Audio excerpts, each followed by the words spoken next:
En grand 3, nous allons passer en revue un certain nombre de comportements particuliers. Et comme vous pouvez constater, nous sommes passés progressivement au comportement où l'acquis a un rôle grandissant. Nous allons voir maintenant des effets de l'apprentissage où l'inné ne détermine plus que des limites très larges. C'est le cas de l'empreinte. Il est bien connu que pour tout animal, il y a un âge critique de socialisation. C'est une période de sa vie pendant laquelle il se familiarise avec son monde en développant des relations d'attachement affectives sur des modèles de l'environnement. Alors, la présence de tels modèles entraîne un apaisement, un bien-être, alors que son absence entraîne des réactions de détresse. C'est le phénomène de l'empreinte. C'est un phénomène largement répandu dont le plus classique est l'empreinte filiale. C'est quoi cette empreinte filiale? C'est la réaction d'approche et de poursuite d'un petit envers un sujet ou un objet de son environnement. Elle existe chez les animaux précoces, tels que les oiseaux nidifuges, qui, dès l'éclosion, peuvent quitter le nid pour se nourrir, aller chercher leur nourriture ou poursuivre leur mère. C'est un phénomène découvert par Lawrence en 1927. On trouve également ce phénomène chez les animaux ou chez les mammifères herbivores.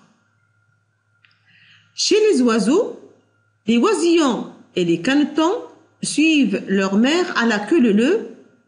Bon, vous avez un exemple sur la première image où les canetons suivent un objet d'empreinte qui est ici un homme qui a sûrement assisté à leur éclosion.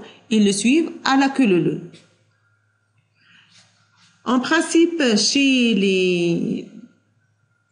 les oies ou chez les canards, donc les petits suivent leur mère parce que ce comportement est un comportement adaptatif, car leur mère sait mieux comment les jeunes peuvent trouver la nourriture, un endroit pour dormir et éviter les prédateurs.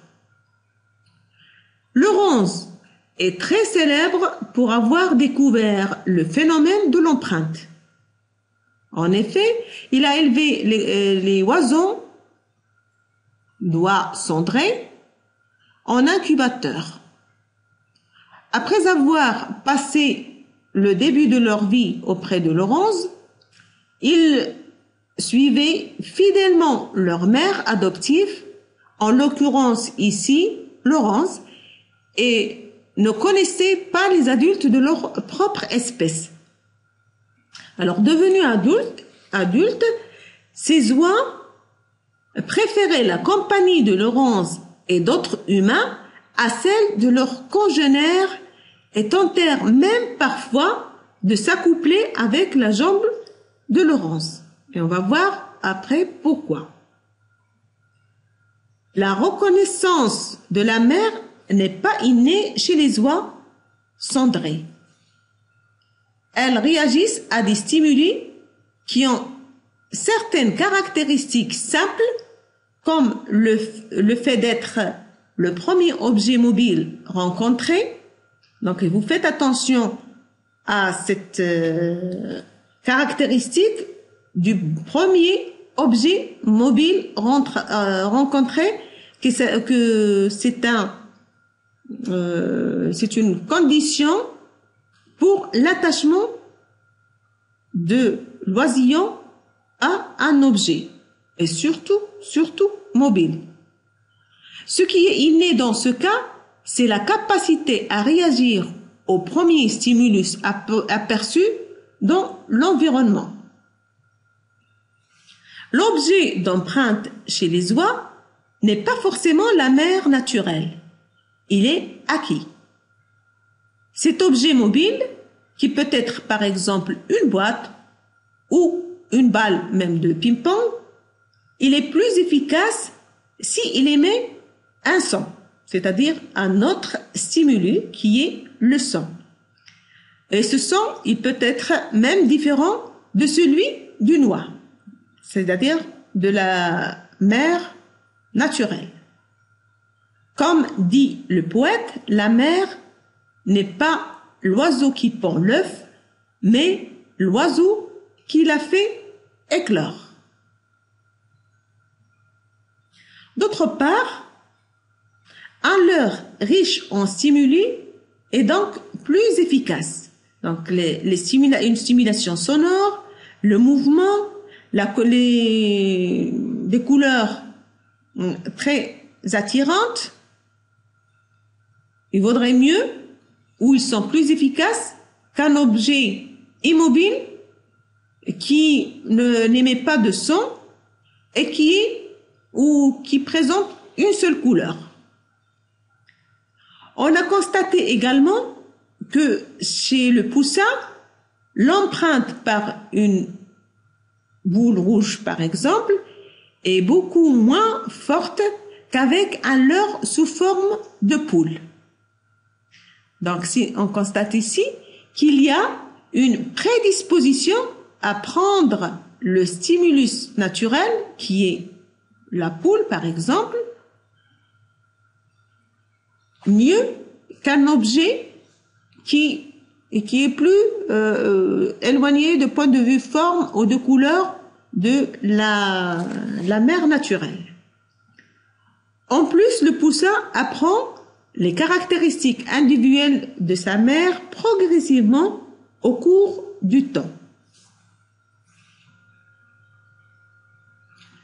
Selon Laurens, l'empreinte se distingue des autres formes d'apprentissage par deux caractéristiques. L'empreinte a lieu pendant une période critique précoce et brève. Il l'a limitée entre 2 heures et 36 heures, c'est-à-dire juste après la naissance, avec un maximum d'imprégnation à 16 heures. Mais ceci a été critiqué parce qu'il y a une empreinte prénatale et on peut avoir une empreinte au-delà de cette période décrite par Laurens. En effet, l'expérience d'imprégnation prénatale de l'embryon dans l'œuf peut être importante et montre qu'on peut avoir une imprégnation bien avant la période décrite par Laurens. L'embryon de canard détecte en effet les bruits extérieurs dès le 15e jour sur une période d'incubation de 27 jours et répond par des vocalisations et des mouvements dans l'œuf. Ceci facilite l'imprégnation ultérieure qui a été décrite par Gottlieb en 1971. D'autre part, les réponses des embryons dans la coquille aux cris de leur mère synchronisent l'éclosion des œufs, même s'ils ont été pondus sur une période très longue. Également, chez le fœtus humain, vous savez tous qu'il peut être imprégné par la voix de sa mère et cette imprégnation va lui donner un calme et un apaisement si il l'entend après la naissance. L'empreinte peut également avoir lieu au-delà de la période critique déterminée par Laurens. En effet, même le poulet âgé de 45 jours qui a été isolé de tout contact dès son éclosion d'avec n'importe quel objet ni de parents peut s'imprégner de l'heure qu'on lui présente. Ce poulet présente une régression comportementale, c'est-à-dire après une réaction initiale de peur vis-à-vis du leurre, ce poulet va présenter des comportements comme un jeune poussin envers sa mère. Il va la suivre et émettre des cris de confort. L'autre point qui distingue l'empreinte de l'apprentissage selon Laurence, c'est le fait qu'elle est irréversible, c'est-à-dire que ses effets sont définitifs, ils peuvent agir à long terme.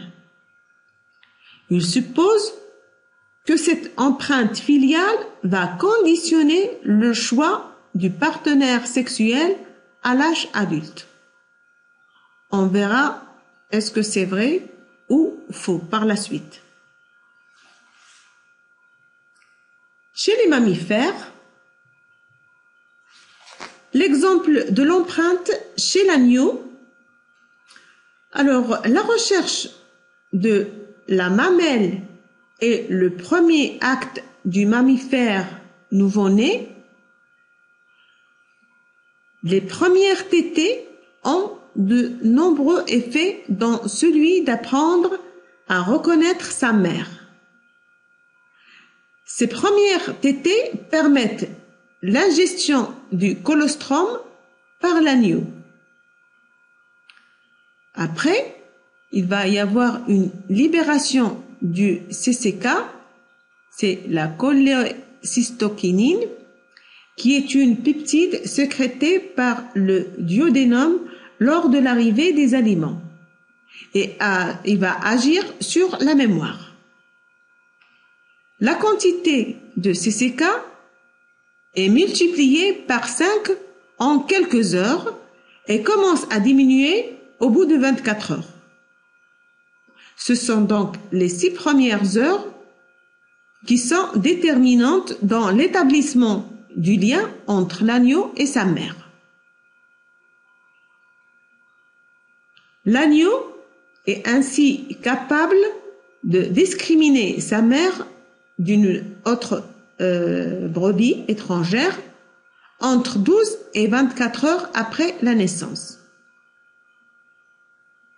Alors, on a longtemps pensé que le signal de reconnaissance était olfactif, mais il semble que ce soit plutôt le canal visuel qui soit prépondérant.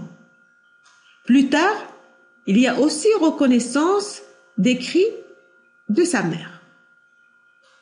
Chez le gnou, le jeune doit suivre sa mère immédiatement après sa naissance. Pourtant, l'empreinte filiale n'existe pas chez tous ces animaux.